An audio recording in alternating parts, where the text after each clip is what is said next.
Ô, Bob, a gente soube, né, que teve algumas mídias mesmo aí segmentadas que não poderiam falar muita coisa aí, porque senão os caras já estavam metendo o processo, já estavam querendo ir para cima, meio que cercear algumas coisas, estavam falando desse momento político do clube, né? Olha, desde quando eu entrei na energia, eu acho que eu acho que um dos diferenciais que a gente encontra lá na rádio é justamente isso. E do que a gente vê de todos os componentes ali, é que ninguém tem rabo preso com ninguém, mano. Sabe? Você vê assim, tipo, quando o Santos tá numa fase ali, você vê o Quintino ali, mas ele mete o pé, mano, quer nem saber. O Corinthians também, nos escândalos do Corinthians, a Lele, o Mano também, meu, vai pra cima.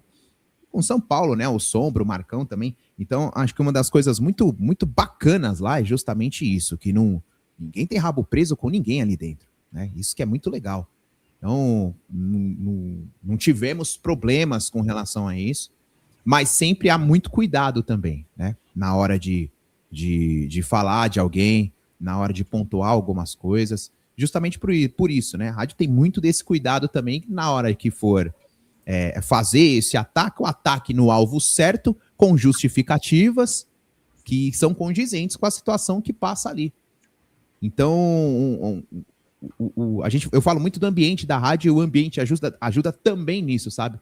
Ninguém é cerceado de absolutamente nada ali. Claro que a gente tem os cuidados, né, com relação ao que a gente fala, porque a gente sabe como é a internet hoje em dia, né? Hoje, qualquer coisa que você fale errado aí, você pode entrar no grupo do cancelamento aí, né? E isso pode acabar acarretando problemas para sua própria carreira, né?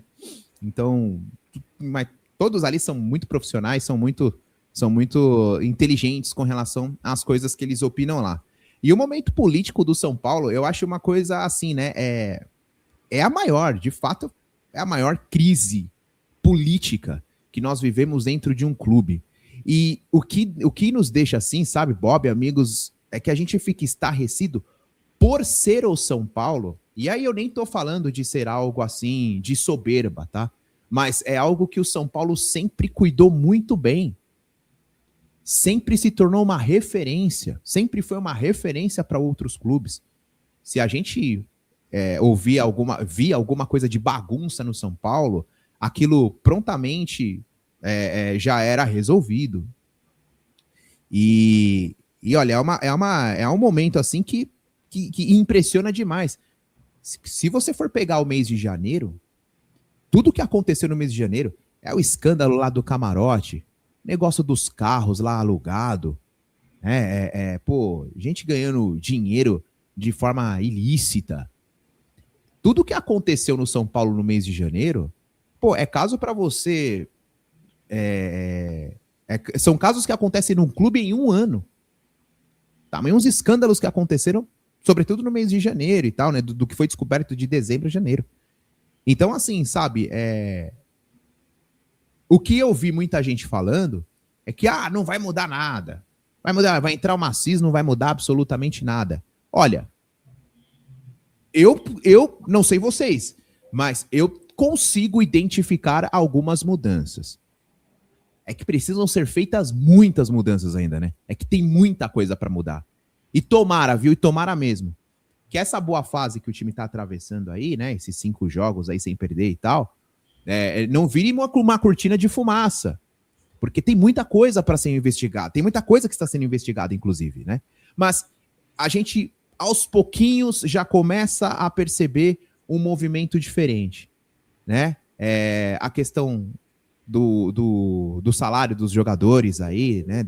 Das luvas e tal, parece que está sendo bem alinhado. A saída do Muricy, a entrada do Rafinha trouxe uma perspectiva de moral de elenco completamente diferente.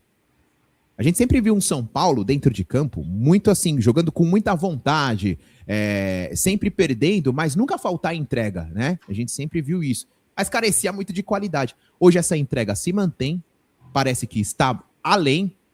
É um grupo que está fechado nesse momento, que o Crespo, quando o Crespo chega e fala pra gente assim, ó, nossa meta é 45 pontos, você pensa, caramba, cara, mas peraí, vamos pensar com profundidade.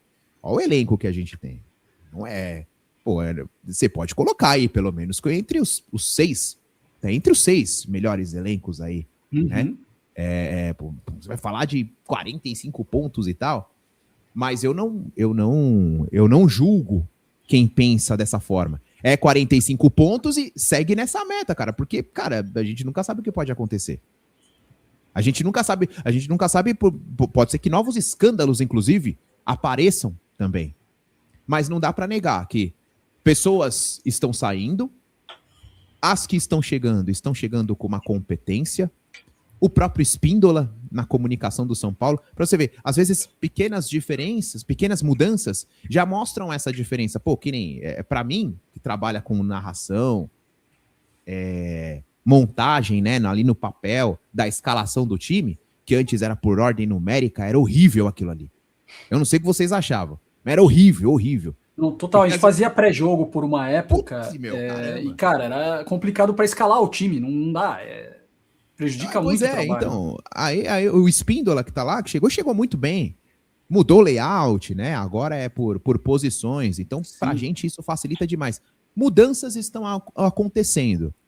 Ainda bem, né? Ainda bem. Mas não dá para negar que quem esteve antes lá, pô, tá louco, a situação mesmo do CT de Cotia. Que isso, cara? A menina dos olhos do clube se encontrando naquela situação, né? E quem estava cuidando daquilo lá antes? Quem era que tinha cuidado de Cotia antes? Né? Saiu aí com denúncia, né? Que é o Schwartzman lá, saiu daí com denúncia. Tá na Suíça agora, tá na Suíça agora. Então, cara, pô, é o que eu costumo falar, amigos. Ali você tem muitos sócios, mas torcedores do São Paulo mesmo? Não tem, não. Ali não tem torcedores. Torcedores somos nós. Aqui é a gente, mas lá não tem. Lá não são sócios, não torcedores.